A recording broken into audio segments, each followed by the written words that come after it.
जो साइंस के विद्यार्थी हैं, जो साइंस के स्टूडेंट्स हैं, उनकी एक बड़ी दिक्कत ये रहती है कि वो ये कहते हैं कि हम चीज़ों को पढ़ें कैसे। क्रैमिंग वाला पहले पढ़ें कि भाई जो अंडरस्टैंडिंग वाला पार्ट है वो कैसे पढ़ें, या फिर उनकी एक समस्या ये होती है कि हमने पढ़ तो लिया लेकिन हम उसको भूल गए पेपर के पास, इज़न्ट इट। तो मैं कहता हूँ पेपर के पास आप क्या भूलते हो, तो कहते हैं कि भाई तो मैंने मुझे जो आंसर दिए ना, तो उनसे पता लगा कि पेपर के पास इंसान वो चीज़ भूलता है जिसमें मेमोराइज करने का पोर्शन क्या होता है ज़्यादा और समझने का पोर्शन क्या होता है कम। फॉर एग्जाम्पल आपको पता कई सारी केमिकल रिएक्शंस होती हैं जहाँ पर मेमोराइजेशन क्या होता है ज़्यादा होता है और अंडरस्टैंडिंग पार्ट क्या होता है कम। कई केमिकल रिएक्शन ऐसी होती हैं जहाँ पर अंडरस्टैंडिंग पार्ट क्या होता है ज़्यादा और मेमोराइजेशन क्या होता है कम। तो मैं आपको बता रहा हूँ कि पढ़ने का सबसे, साइंस के स्टूडेंट्स को किसी भी एग्जाम के लिए पढ़ने का बेस्ट तरीका क्या होता है, सबसे बेस्ट तरीका ये होता है कि आप पूरे सिलेबस को 2 पार्ट्स में डिवाइड करो। एक तो वो सोचो जो अंडरस्टैंडिंग पार्ट है और एक वो सोचो जो क्या है मेमोराइजेशन, जहां पर आपको चीज़ों को सिंपली याद करना है। तो होता क्या है कि आप जब एक बार पढ़ते हो ना तो सारे को पढ़ते चलो, ठीक है बात। आपने क्या किया, आप समझ भी रहे हो और जो भी मेमोराइज करने का है उसके आप बना रहे हो टेबल्स, चार्ट्स। समझ गए बात, समझने का सारा पढ़ते चले और साथ साथ क्या पढ़ते चले, चार्ट्स बनाते चले हम।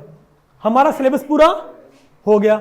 जब आप रिवीजन करने बैठो ना तो मेरी सलाह ये होती है इसको आप कभी भी रिवाइज मत करो, इक्का दुक्का बार रिवाइज कर लो लेकिन ज्यादा एफर्ट इसके ऊपर मत लगाओ। आपको होगी उसकी वजह क्या है, उसकी वजह ये है क्योंकि भाई जो मेमोरी होती है ना हमारी वो शॉर्ट टर्म रहेगी हमेशा।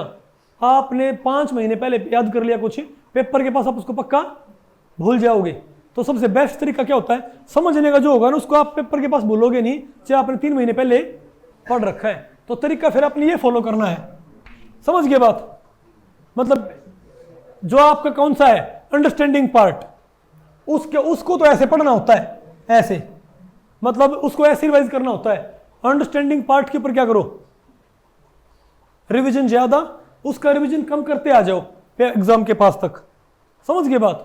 और जो कौन सा है क्रैमिंग पार्ट, उसका रिवीजन शुरू में क्या करना, बहुत कम करना है, उसका रिवीजन बढ़ाते आ जाना है।